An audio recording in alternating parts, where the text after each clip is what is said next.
Rangkuman RM10. Pertama, 22.7% daripada KDNK 2020 antara kadar terbesar diperuntukkan Malaysia depan krisis. Makluman Menteri Kewangan Tengku Zafrul itu bersamaan dengan nilai peruntukan RM305 bilion Malaysia. Kadar ini dilihat lebih besar berbanding peruntukan dari beberapa buah negara seperti Korea Selatan, Indonesia dan Amerika Syarikat. Untuk makluman, secara keseluruhan tahun 2020 dan 2021, negara telah menampilkan 8 pakej rangsangan berjumlah RM530 bilion Malaysia bagi membantu pertumbuhan ekonomi dan kesihatan negara. Kedua, Korea Selatan Malaysia umum kerjasama perkasa pasaran industri halal. Halal Development Corporation Berhad, agensi di bawah MITI, kini telah melaksanakan perjanjian persefahaman bersama institusi industri halal Korea bagi mengembangkan penawaran khidmat dan pengeluaran produk halal secara bersama. Pendekatan kerjasama itu telah dipertontonkan pada sidang maya bersempena penyertaan HDC pada segmen Soul Food and Hotel tahun ini.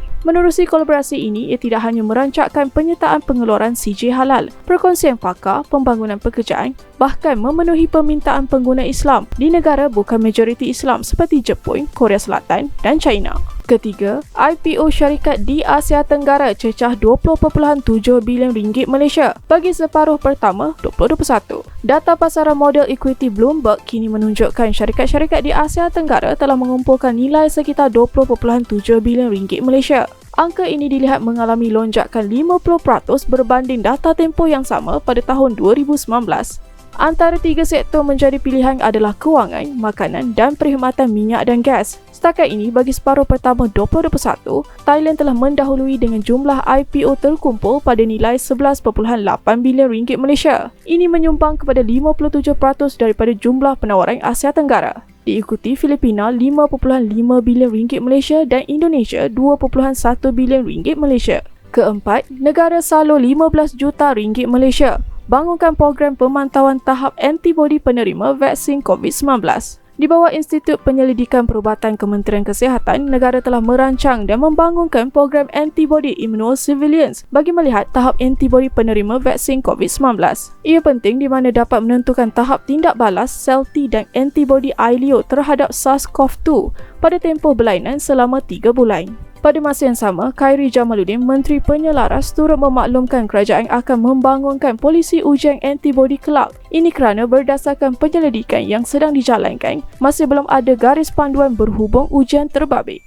Kelima, kerajaan usul kelonggaran peraturan had hutang negara. Bagi menyokong pelan pemulihan ekonomi negara, usul melonggarkan peraturan had hutang akan dicadangkan mengikut kemampuan had negara. Tindakan sedemikian berupaya membantu aliran fiskal yang terhad. Pentadbiran negara tidak memiliki pilihan selain mengoptimumkan sumber pembiayaan sedia ada menerusi rasionalisasi perbelanjaan, peningkatan hasil daripada ekosistem kerajaan. Ia merangkumi penggunaan kumpulan wang amanah negara serta bersedia meningkatkan had siling kumpulan wang COVID-19.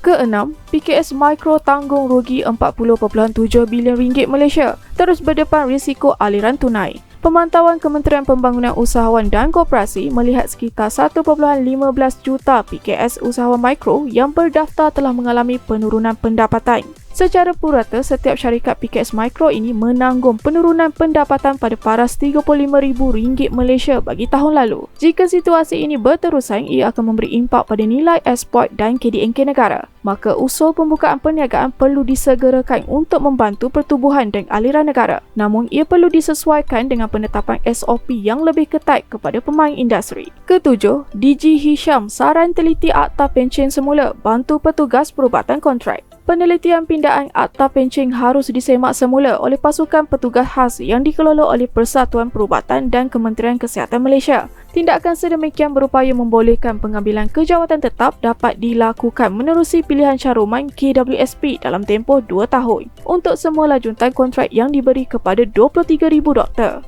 Sekiranya usul tersebut perolehi sokongan dalam tempoh 2 tahun atau kurang, petugas kontrak yang berkaitan akan diserap kejawatan tetap di bawah skim KWSP. Seterusnya, isu komisen berlebihan. MyCC kini pantau platform penghantaran makanan. Sebelum ini terdapat perdebatan mengatakan segelintir platform penghantaran makanan mengambil komisen berlebihan sehingga 35%. MyCC dan Kementerian Perdagangan Dalam Negeri dan Hal Ehwal Pengguna bersama pihak berkaitan telah meneliti beberapa isu dan mendapati terdapat pencagahan berlaku tidak hanya dari aspek persaingan bahkan dari aspek kepenggunaan. Bagaimanapun penilaian itu masih sedang dilakukan sama ada platform yang terlibat melaksanakan operasi bertentangan dengan Akta Persaingan 2010 dan Akta Perlindungan Pengguna 1999. Kesembilan, periklanan televisyen pada platform siaran percuma masih relevan, pendapatan lonjak 55%. Walaupun segmen media mengalami penurunan dari aspek pendapatan periklanan untuk saluran alternatif seperti pawagam merosot sehingga 83%, namun masih terdapat beberapa platform yang membantu sektor ini. Antaranya adalah pendapatan periklanan saluran televisyen siaran percuma. Pengamatan Nielsen pada separuh pertama 2021, pendapatan periklanan untuk televisyen siaran percuma telah melonjak 55% kepada 1.6